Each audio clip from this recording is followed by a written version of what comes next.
Welcome back to Saddle of the Week. This week, a little bit spoilt for choice as to which saddle I would choose because I've got some really lovely saddles in at the moment. This particular saddle's come in on behalf of one of my clients for me to sell, but thought this was actually a really good one to follow on from last week's saddle when we looked at the pony saddle that was made by Les Coker of Bridleways. The reason I say it's a good follow-on is that Les Coker, as a master saddler, also trained his nephew, Richard Godden, in the art of manufacture of side saddles. So Richard Godden left school at the age of 14 during the war and went pretty much straight away into an apprenticeship with Champion Wilton. And having done his apprenticeship, he's continued over the years to manufacture the most beautiful saddles.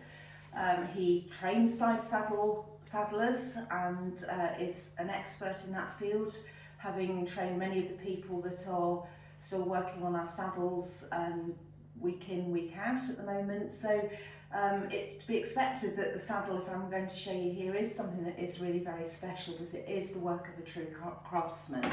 So you'll see it's actually a saddle that has all the features of an Owen. So it's got the teardrop shaped skirt, which covers the stirrup mechanism there, which is the Owen mechanism.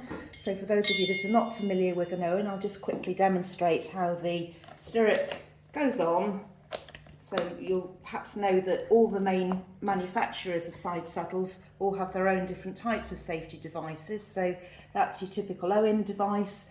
And in the event of a rider fall, let's hope that doesn't happen, but if a rider should come off, then this just pings off. So that's the safety stirrup that we would see in the more modern type of side saddles. You'll also see on this saddle that it's got another hole there for the leaping head to be adjusted. So currently the leaping head's in the more forward position, but we could put that back in and screw it into the other position, making it a really versatile saddle for different riders to ride on, or also it might be a personal choice that for jumping you might want the one position and then for flat work a different position. So that choice is very much left up to the rider.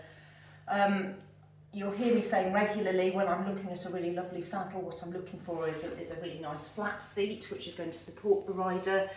In this case it's a nice doeskin seat, so it is flat from front to back, which will really enable the rider to sit very elegantly and correctly in the saddle.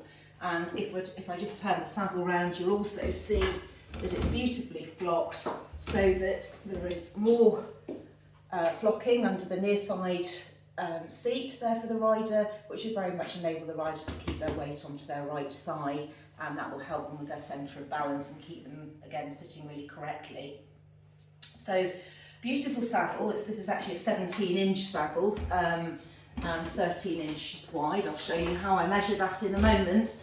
But again, just looking at the offside panel, the offside saddle flap, again, beautiful leather work, lovely stitching. It's in really, really beautiful condition, this saddle.